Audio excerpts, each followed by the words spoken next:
கிறிஸ்துவில் பிரியமான சகோதர சகோதரிகளே, அன்பு பிள்ளைகளே, பெருமகிழ்வோடு நன்றி பெருக்கோடு கடவுளுடைய திருப்பெயரால் கூடி வந்திருக்கிறோம். நம்ம பங்குசாமியார் தொடக்கத்திலேயே பிரசங்கமெல்லாம் முடிச்சுட்டார். அதனால் மிக சுருக்கமாக சில காரியங்களை மட்டும் உங்களோடு பகிர்ந்து கொள்ளலாம் நான் ஆசைப்படுகிறேன். இன்னும் 2வது பகுதி வச்சுருக்கிறார், பூசை முடிஞ்சு. அந்த ஓலைச்சுருளெல்லாம் என்ன இருக்குன்னு வாசிக்க போகிறார் நினைக்கிறேன். ரொம்ப மகிழ்ச்சியாக இருக்கிறது.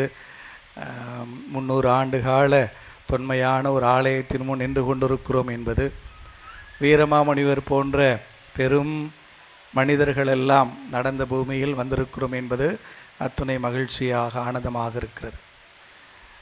வீரமாமுனிவருக்கு புனிதர் பட்டத்திற்காக இயேசு சபையினரும் பாண்டிச்சேரி உயர் மறை மாவட்டமும் முயற்சி எடுத்து கொண்டிருக்கின்றன.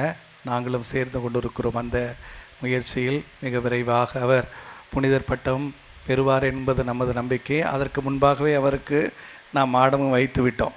வீரமாமுனிவருக்கு நாம் முன்பே மாடம் வைத்து விட்டோம். அவர் புனிதர் பட்டம் விரைவில் பெறப்போகிறார் என்பதற்கான ஒரு அடையாளம் என்றே அதை கருதினேன். அந்த மாடத்தை மந்திரிக்கிற போது அப்படித்தான் தோன்றியது.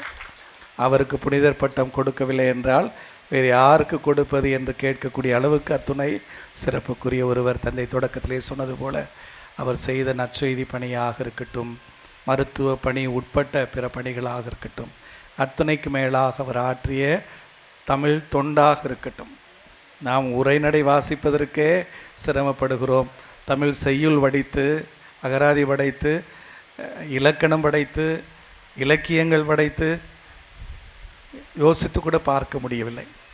ஆக அன்று ஏலாக்குறிச்சி போயிருந்தேன். அவருடைய நூல்களை தமிழ் படுத்தி ஒப்புமைப்படுத்தி எழுதிய ஒரு புத்தக வெளியீட்டிற்கு அப்போது சொல்லி கொண்டிருந்தேன். தமிழ்நாட்டிலேயே பிறந்தோம், தமிழிலேயே சிந்தித்தோம், பேசினோம், வளர்ந்தோம். அவர் செய்த தமிழ் தொண்டில் 100ல் 1 பகுதி கூட நாம் செய்யவில்லை என்பது நமக்கு வெட்கமாக இருக்கிறது என சொன்னேன். எங்கிருந்தோ வந்து மொழியை கற்று அந்நிய மொழி என்று வாராது அதை தன்மொழியாக்கி அதில் புலமை பெற்று அதில் இலக்கணம் வடிப்பதற்களவுக்கு அவர் புலமை பெற்றிருந்தார் எனில் அவரது உண்மையான அர்ப்பணம் தமிழ் மக்களுக்கு தமிழ் மொழியில் நற்செய்தி அறிவிக்க வேண்டும் என்கிற அவ்வளவு பேர் ஆர்வம் அவரை தமிழ் மொழி கற்க வைத்தது, தமிழ் மொழியின் சிறப்பை உயர சிறக்க வைத்தது. அப்போது சொல்லி கொண்டிருந்தேன், தமிழ் மொழி உள்ள அளவும் வீரமாமுனிவர் பெயர் விளங்கும், அல்ல வீரமாமுனிவர் பெயர் விளங்குகிறவரை தமிழ் மொழியும் இருக்கும் என்று. அந்த அளவுக்கு அவரது மொழி பெற்று மொழி தொண்டு இருந்தது என்று பார்க்கிறோமாக. அந்த அருமையான புனிதர் வாழ்ந்த, நமது முன்னோருக்கு நற்செய்தி அறிவித்த, அவர்தாமே கட்டி எழுப்பிய இந்த ஆலயத்திற்கு இந்த நாளில் வந்திருப்பது அத்துணை மகிழ்ச்சியான ஒன்று. திருப்பாடல் 84:10 தான் இது போன்ற ஆலயங்களை புதுப்பித்து கடவுளுக்கு அர்ப்பணிக்கிற போதோ அல்லது புதிய ஆலயங்களை அர்ப்பணிக்கிற போதோ ஞாபகத்திற்கு வரும். ஆனால் அது எத்துணை நேர்த்தியான வார்த்தை என்பதை இன்னும் ஆழமாக இந்த நாளில் நான் உணர்கிறேன். திருப்பாடல் நூல் ஆசிரியர் சொல்லுவார், வேற்றிடங்களில் வாழுகிற 1000 நாள்களினும் ஆண்டவரே உம் கோயில் முற்றத்தில் தங்கும் ஒரு நாளே மேலானது. 1000 திருப்பலி எங்கும் நிறைவேற்றுவதை விட இந்த அருமையான தொன்மை வாய்ந்த இந்த ஆலயத்தின் முற்றத்தில் ஒரு நாள் திருப்பலி நிறைவேற்றுவதை பெரிதாக கருதுகிறேன்.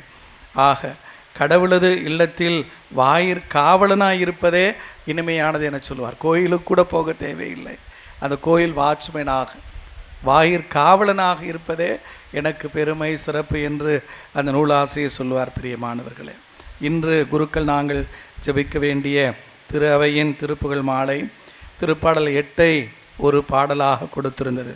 அதில் முதல் வரியே அப்படித்தான் இருக்கும். ஆண்டவரே எங்கள் தலைவரே, உமது பெயர் உலகெங்கும் எவ்வளவு மேன்மையாய் விளங்குகிறது, உமது மாட்சி வானங்களுக்கு மேலாக உயர்ந்திருக்கிறது என்று. தவளைப்பள்ளம் கிராமத்திலும் கூட அந்த கடவுளது பெயர் அத்துணை மேன்மையாய் விளங்குகிறது, தொன்மையாய் விளங்குகிறது. 300 ஆண்டுகளையும் தாண்டிய ஒரு நம்பிக்கைக்கு சொந்தக்காரர்களாக இருக்கிறோம். தந்தை தொடக்கத்தில் சொன்னது போல ஒரு ஆலயம் புதுப்பிப்பது மட்டுமல்ல, நமது தொன்மையான கிறிஸ்தவ நம்பிக்கையை புதுப்பித்து அதை சிறப்புற கொண்டாடி மகிழக்கூடிய ஒரு அருமையான தருணம். என மறை மாவட்டத்திலும் கூட தொன்மையான ஆலயங்களை நான் இடிக்க விடுவது கிடையாது. அந்த வகையில் தான் பெருமண்ணையூர் அந்த பெரிய ஆலயம் புதுப்பிக்கப்பட்டு வருகிறது. மன்னார்குடி புனித சூசேப்பர் ஆலய பங்கிலும் கூட புதிய ஆலயம் வேண்டவே வேண்டும் என்று சொன்னார்கள். கட்டிக்கொள்ளுங்கள், ஆனால் பழைய ஆலயத்தை தொடக்கூடாது என சொன்னேன். பழைய ஆலயம் அத்தனை தொன்மையான சீர்மிகு கவினுறு விதத்தில் கட்டப்பட்ட அந்த ஆலயம் அப்படியே இருந்தாக வேண்டும் என சாதித்து அந்த ஆலயம் அப்படியே இருக்கிறது. புதிய ஆலயம் எழும்பிக் கொண்டிருக்கிறது. பிரியமானவர்களே, இந்த தொன்மை என்பது ஒரு பெரும் வரலாற்று பெருமை என்பது மட்டுமல்ல, நாம் கொண்டிருக்கக்கூடிய கிறிஸ்துவ விசுவாசத்தின் சிறப்பும் அதுவே. நமது மறை மாவட்டத்திற்கு வீரமாமுனிவர் வந்திருக்கிறார், அதே போல் அருளானந்தர் வந்திருக்கிறார், சவேரியார் வந்து போனதாக கூட பல இடங்கள் சொல்கின்றன. ஏராளமான இயேசு சபையினர் இருந்து தங்கி பணி செய்த இடங்கள் எல்லாம் நமது மறை மாவட்டத்தில் இருக்கின்றன. இது எதை குறிக்கிறது? நாம் கொண்டிருக்கிற கத்தோலிக்க விசுவாசம் இன்று நேற்று நமக்கு வந்ததல்ல, மாறாக குறைந்தது 400 ஆண்டுகள் தொன்மை வாய்ந்த விசுவாசத்துக்கு சொந்தக்காரர்கள். வேளாங்கண்ணி திருத்தலம் கூட 400 ஆண்டு கால வரலாறு கொண்டு இருக்கிற திருத்தலமே. ஆக இப்படி பார்க்கிற போது பிரியமானவர்களே, இந்த கிறிஸ்தவ நம்பிக்கை, அந்த நம்பிக்கை ஊற்றெடுக்கிற இடம் இந்த ஆலயம் என்பதை உணர முடியும்.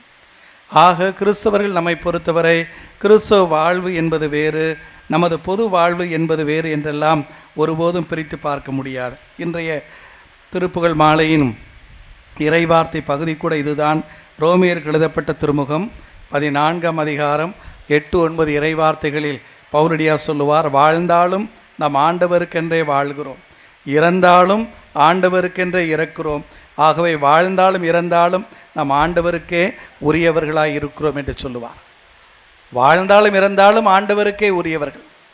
ஆக நமக்கு வாழ்வு என்பது வேறு, எங்கள் வாழ்வு என்பது வேறு என்பதெல்லாம் அல்ல, மாறா கடவுளுக்குரியவர்களாகவே இருக்கிறோம். இன்றைய நற்செய்தி வாசகத்தின் கடைசி வாக்கியமாக தந்தையருள் வாசை கேட்டோம். இயேசுவின் வார்த்தைகளே, நான் தந்தையிடமிருந்து வந்தேன், இப்போது மீண்டும் தந்தையிடம் போகிறேன். வாழ்க்கை என்றால் எப்போதும் தந்தையாம் கடவுளோடு என்று வாடுகிற வாழ்க்கை தான் கிறிஸ்தவர்கள் நமது வாழ்க்கை. பிரியமான, இதை ஆழமாக உணர வேண்டும். ஆக இந்த ஆலயம் எப்படி இறைவார்த்தை அறிவிக்கப்பட நமக்கு பயன்படுகிறதோ, எப்படி இந்த ஆலயம் அருள் அடையாள கொண்டாட்டங்கள் கொண்டாடப்பட பயன்படுகிறதோ, அதே போல இந்த ஆலயம்தான் நாம் கொண்டிருக்கிற கிறிஸ்தவ வாழ்வுக்கான அடித்தளமாக, நமக்கும் கடவுளுக்குமான நெருங்கிய உறவின் இல்லமாக இருக்கிறது. பிரியமானவர்களே, உறவின் இல்லம் என்று தான் சொல்லுவேன். இங்குதான் கடவுளுடைய பிள்ளைகளாக நாம் ஒன்று சேர்க்கப்படுகிறோம். இங்குதான் தம்முடைய பிள்ளைகளாக அந்த கடவுள் நம்மை வளர்த்தெடுக்கிறார், அருள் கொடுத்து வளர்த்தெடுக்கிறார் என்பது மட்டுமல்ல, பாதை காட்டி, நாம் போக வேண்டிய பாதையையும் காட்டி நம்மை வளர்த்தெடுக்கிற இடமாக இந்த ஆலயமே அமைந்திருக்கிறது என்று பார்க்க முடியும். ஆகவே தான் நாம் பெறக்கூடிய திருமுழுக்கு என்றாலும் இந்த ஆலயத்திலேயே, அதே போல புதுநன்மை உறுதி பூசல் அருள் அடையாளங்களால் நிறைவு பெறுவதும் இந்த ஆலயத்திலேயே, திருமண அருள் அடையாளம் நிறைவேற்றப்படுவதும் இந்த ஆலயத்திலேயே, நமது அடக்க திருப்பலி நிறைவேற்றப்படுவதும் இந்த ஆலயத்திலேயே. ஆக பிறப்பு முதல் இறப்பு வரை நமது வாழ்வோடு சம்பந்தப்பட்ட இந்த ஆலயமே நாம் கொண்டிருக்கிற நம்பிக்கைக்கான வரலாறு, நமது மானுட வாழ்க்கையின் வரலாறும் அதுவே என்று நாம் சொல்ல முடியும். ஆக 300 ஆண்டுகள் முன்பே கோயில் என்றால், அதற்கு முன்பே நம்முடைய முன்னோர்கள் கிறிஸ்தவத்தை ஏற்றுக்கொண்ட மக்களாக இந்த பகுதியில் இருந்திருப்பார்கள். அவர்கள் மத்தியில் இறைவார்த்தை மேலும் அறிவிப்பதற்காகவே வீரமாமுனிவர் போன்றவர்கள் எல்லாம் வந்திருப்பார்கள். தங்கி இங்கு ஒரு ஆலயம் வேண்டுமென நினைத்திருப்பார்கள். இந்த ஆலயத்தை அமைத்திருக்கிறார்கள். பிரியமானவர்களே, ஆக அருள் அடையாள கொண்டாட்டங்கள் நிறைவேற்றப்படுவதற்கு மட்டுமல்ல, இறைவார்த்தை அறிவிக்கப்படுவதற்கு மட்டுமல்ல, நம்மை கிறிஸ்தவர்களாக அந்த கடவுள் உருவாக்கி வளர்த்தெடுப்பதே இந்த ஆலயம் என்பதை உணர்கிற போதுதான் இந்த ஆலயத்தின் அவசியம், அதன் இன்றியமையா தன்மை, அதன் மேன்மை, உன்னதம் அத்தனையும் நாம் உணர்ந்து கொள்ள முடியும். பிரியமானவர்களே, ஆகவே தான் நான் போகிற இடங்களிலெல்லாம் தவறாமல் சொல்வதுண்டு, கிறிஸ்தவம் ஒரு மதம் அல்ல, அது ஒரு மக்கள் இயக்கம், அது ஒரு புதிய நெறி, புதிய பாதை என்று நாம் உணர வேண்டும்.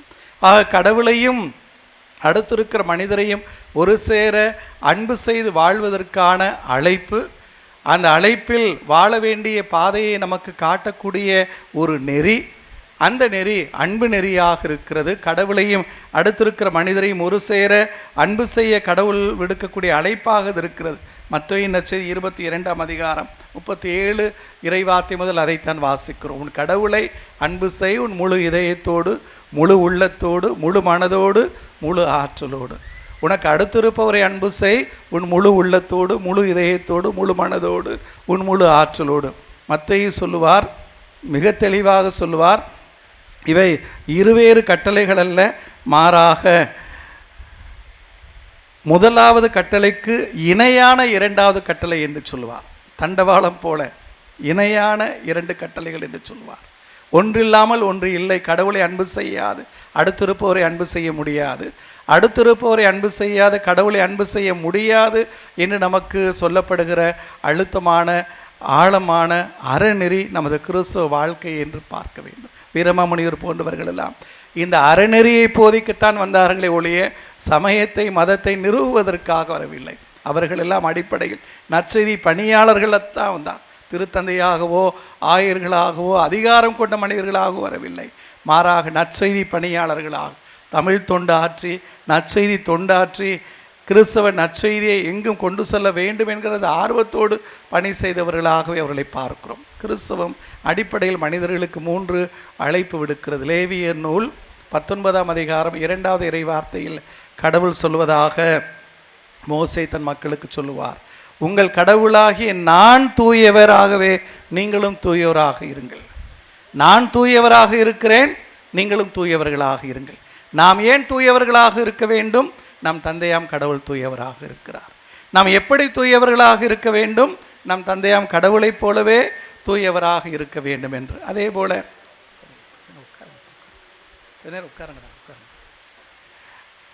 அதே போல பேச கொடுங்க.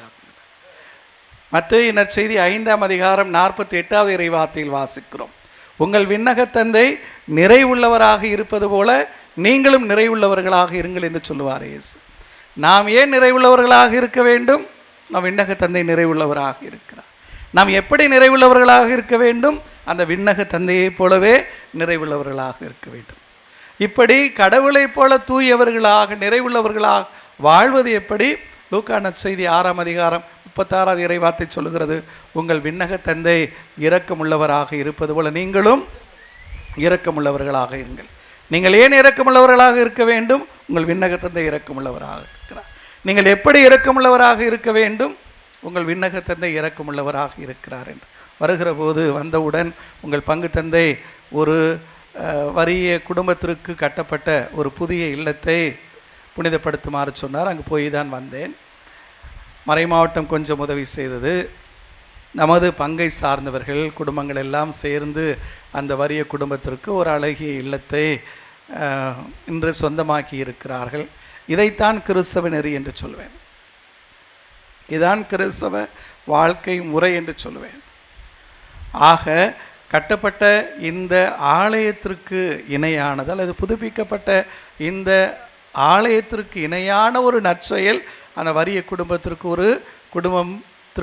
ஒரு இல்லம் இந்த நாளில் சொந்தமானது என சொல்லுவேன். ஆக இதைத்தான் கிறிஸ்தவ நெறி என்று சொல்லுகிறோம். இதைத்தான் அன்பு நெறி என்று சொல்லுகிறோம். அடுத்தவரை அன்பு செய்வது என்பது உள்ள கிடக்கையில் ஒளிந்து கொண்டிருக்கிற ஒரு உள்ளத்து உணர்வு அல்ல, அது செயல்பாட்டில் விளங்கக்கூடிய அறச்செயல். அதை ஒரு அறச்செயல், மிகுதியான ஒரு அறச்செயல் என நான் சொல்லுவேன். அதே போல இரத்த தான முகாம் நடக்கிறது. அதையும் தொடங்கி வைத்து விட்டு தான் வந்தேன். அந்த இரத்த தானம் நாம் பிறர் மீது கொண்டிருக்கக்கூடிய அன்பு, அக்கறை, நாம் செய்யக்கூடிய தியாகத்தின் அடையாளம். இயேசு தம் இரத்தம் சிந்தி நம்மை காத்தார் என்று உணர்கிற போது நாம் இரத்தம் கொடுத்து சிலரது உயிரை காக்கிறோம் என்பது அத்துணை மேன்மையான செயல்பாடு. கிறிஸ்தவம் என்பது அன்பு வாழ்க்கை. கிறிஸ்தவம் என்பது தியாக மிகுந்த வாழ்க்கை. கிறிஸ்தவம் என்பது பிறருக்கு உதவுவதற்காக எந்த நிலைக்கும் சென்று உதவுகிற வாழ்க்கை.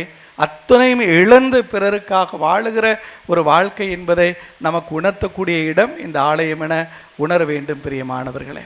ஆக கடவுளை அன்பு செய்யக்கூடிய மக்களாய், எல்லோரையும் அன்பு செய்து வாழக்கூடிய மக்களாய், கடவுளுடைய பிள்ளைகளாக கூடி வந்திருக்கிறோம். இந்த கிறிஸ்தவ நெறியில் அந்த கடவுள் நம்ம எந்நாளும் வழி நடத்தட்டும். நாம் கொண்டு இருக்கிற தொன்மையான நம்பிக்கைக்கு அடையாளமாக இந்த ஆலயம் எந்நாளும் பெருமையோடு விளங்கட்டும். அந்த கடவுளுக்கு நாம் பகரக்கூடிய உரத்து அறிவிக்கக்கூடிய அந்த சாட்சியத்துக்கு இந்த ஆலயம் ஒரு பெரும் அடையாளமாக இருக்கட்டும். கடவுள் உங்களை ஆசீர்வதிப்பார். தவளப்பள்ளம் கிராமத்து மக்கள் எல்லோரையும், அரசடைப்பட்டி மக்கள் எல்லோரையும் இந்த நாளில் இறைவன் ஆசீர்வதித்து தம்முடைய அருள்வரங்களால் உங்களை நிறைத்து காக்க வேண்டுமென உங்களுக்கு ஆஜபிக்கிறேன். ஆமென்.